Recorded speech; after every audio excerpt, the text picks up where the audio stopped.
Good morning, Rams, and welcome back to the Ram Report Morning Show. I'm your host, Josh Carmona, as always, bringing you the Heightstown Scoop.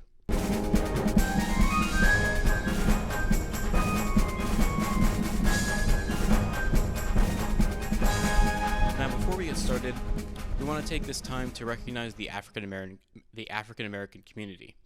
As many of you know, it's now Black History Month. It's time for paying tribute to the history and culture of African Americans. We encourage you to seek out resources like the Smithsonian's National Museum of African American History and Culture, which offer digital programs to celebrate at home. Of course, though, remember to advocate for Black lives all year round. Now, earlier this week, we had one of the biggest snowstorms in recent history. However, with virtual school, a new dilemma has emerged. Here's Parker Benning with some information. February is finally here, and with it came what is likely the most snow that we have seen for the last couple of years. It snowed for almost 2 complete days on Monday and Tuesday, resulting in about 8 to 12 inches locally, and in some places with snow piles, much more. The snowstorm caused vaccination centers to temporarily close, and it also resulted in Monday and Tuesday being fully remote schooling days. This begs an interesting question, though, that will likely be very polarizing among students. Could this be the end of the snow day forever as we know it? I mean, in the event of a snowstorm or other serious emergency, school could go fully remote for just one day, right? Yeah, in the future, I could definitely see virtual learning taking over snow days, but personally, I really don't think it should happen. I think snow days are an important part of the American school experience, and they kind of bring this sort of innocence to children, like, oh, we get to miss school for one day, and it's a really nice break people get to get, not just for students and for faculty. So I really don't think that remote learning should take place during snow days. Only time will tell what will happen to our snow days in the future. But regardless of the outcome, at least you'll be able to stay inside in the warmth. I'm Parker Bennick with the Ram Report. Back to you. Thank you, Parker. And if anyone decides to go out in this weather, make sure you're dressed appropriately. Of course, we've got another COVID story, and this time we're bringing you a vaccination update. Here's Laura Pavlovic with more on the story. According to Dr. Anthony Fauci, at least 70% of the U.S. population should be vaccinated against COVID-19 before life can start returning to normal. However, this seems unlikely to happen soon with the current state of vaccine distribution. As of Monday, only 15,000 New Jersey residents have been fully vaccinated, which is far less than 1% of the state's population. This rate of distribution may be soon to change, with new vaccines becoming available, such as Johnson & Johnson's one-dose vaccine that's in development. Even with daily coronavirus cases slowing in New Jersey, the East Windsor Regional School District has found itself with several positive cases over the past few weeks. Despite these cases, the schools have continued to go forward with hybrid learning, stating that the status of the situation is fluid and that it is being monitored closely. As of now, there has been one positive case at the high school. I'm Laura Pavlovic for the Ram Report. Back to you. Thanks, Laura. Hopefully people are feeling better and the amount of COVID-19 cases starts to go down. Well, here we are, the best week of professional football. Let's go to Matthew Salter with the story. Super Bowl 55 is upon us, and it might just be one of, if not the greatest matchups we have ever seen in a Super Bowl. Out of the NFC, the 11-5 Tampa Bay Buccaneers. The Buccaneers made a big splash in last year's free agency market, going out and getting the greatest quarterback of all time, Tom Brady. And it's safe to say it paid off. Brady turned the 7-9 Bucs into NFC champions.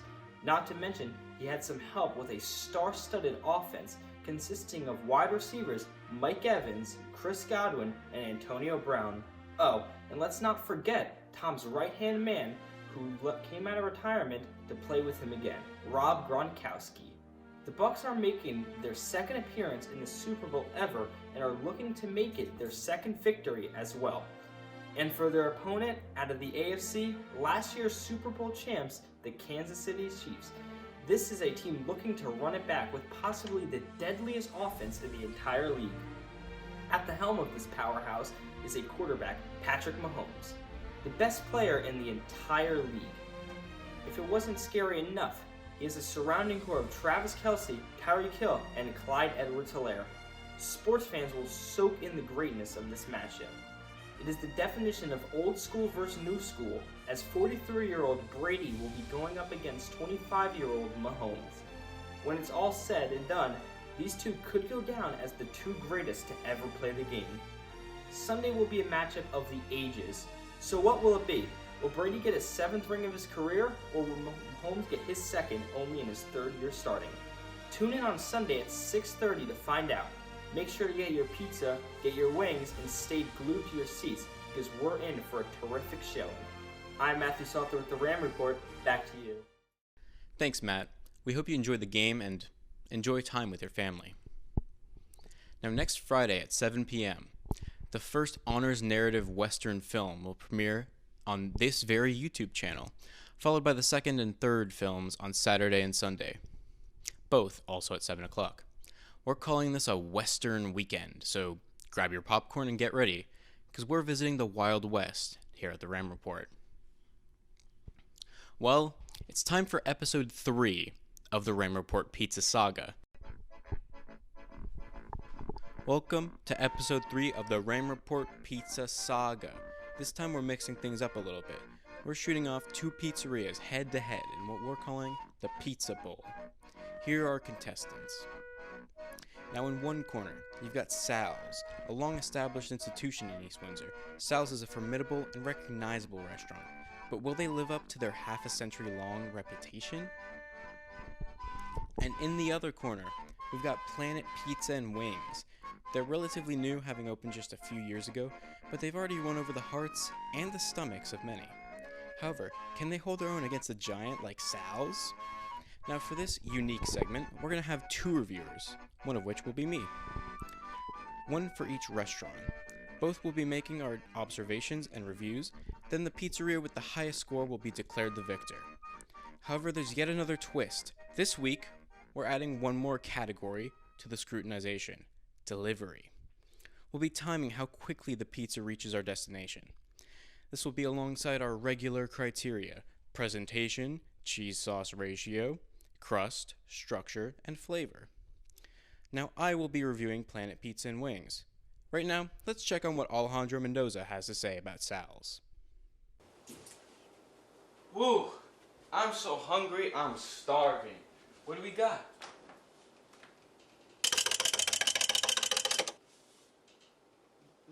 This is wrong. They need to learn that this is wrong. It's not okay. I can't eat water. I can't eat this. What is this? Maybe if there was a place. Since 1970, over 50 plus years of having good pizza. It's at the tip of my tongue. What is it?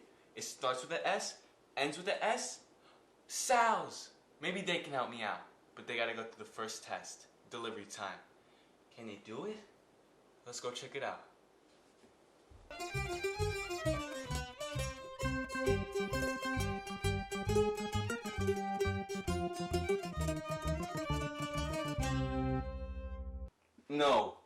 No, yes. Listen, you're gonna give me that pizza and you're gonna bring it now. I'm not actually talking to them. Don't do that, that's mean. But I did not call though. You wanna know why? Because guess what? They have a website, which is pretty crazy. Like what? Innovation? Hello? But it was fast, easy, and pretty convenient. Thinking about how I didn't even know about it until now. But I ordered it just 5 minutes ago, so I'm still gonna have to wait. Let's see.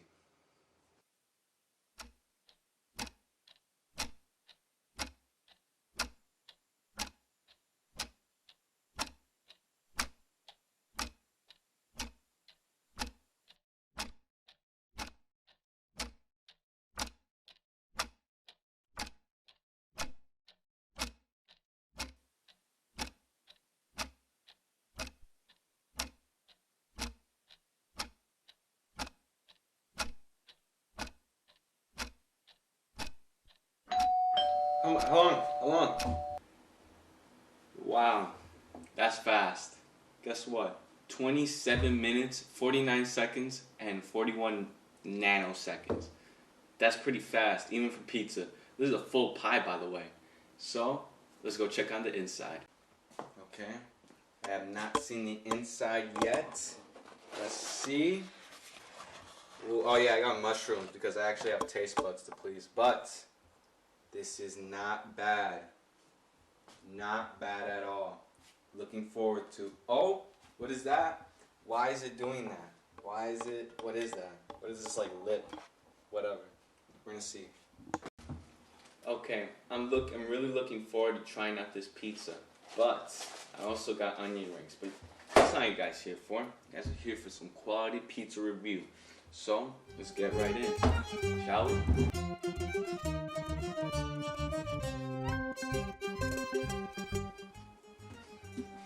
Okay. So that was the cheese. I'm gonna give my thoughts about the cheese on the end. But right now, next slice is the one with mushrooms. You have to have a certain skill set to do mushrooms right. And with pizza, it only reinforces that idea. So I'm gonna try the mushrooms out. I'll get right back to you.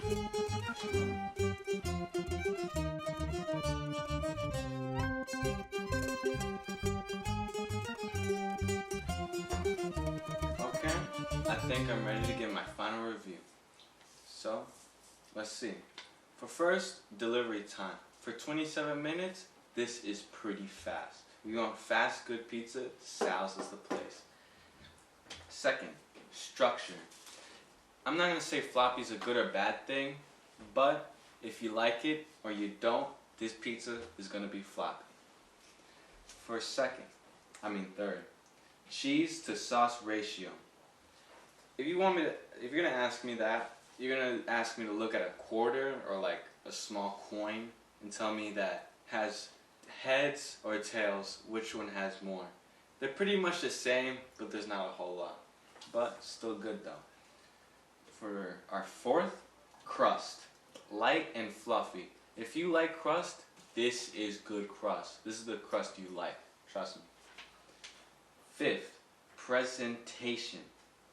You saw before, it had that weird lip thing, but it's a blessing in disguise because it means there's more pizza in the box, that the pizza's like getting crunched up in the box. Well, blessing in disguise. Take it with a grain of salt. For our last, flavor. This had some good flavor. Really good flavor. There's really not much to say. So I'm going to give my 1 out of 5. Let's see. 4.1 Rams. Yeah, 4.1 Rams. That's where I'm going to leave it at. I'm Alejandro Mendoza for the Ram Report Pizza Review. Back to you.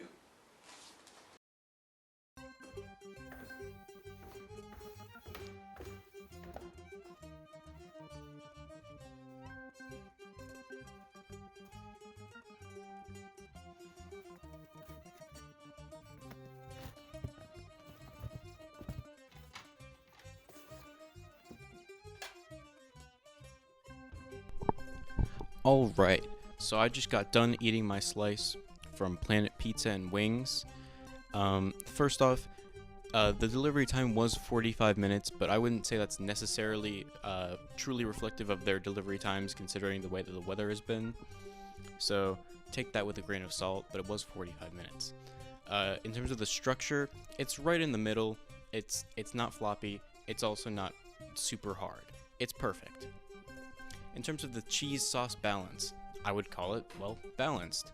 In terms of sauce, I think it's a little bit less than Scotto, so it's not sauce heavy, but it is sauce present.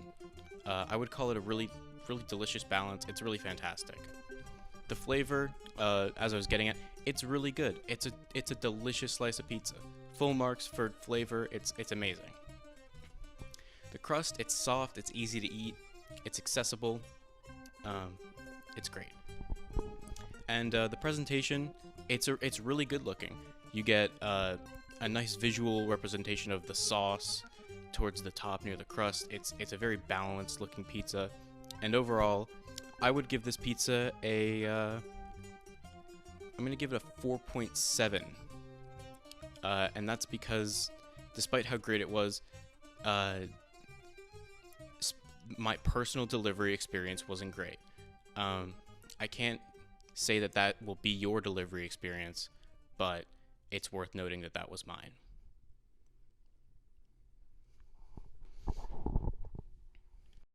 Congratulations to Planet Pizza and Wings. You've won the battle for pizza supremacy and have earned the title of Most Ramtastic Pizza. with a score of 4.5 Rams out of 5.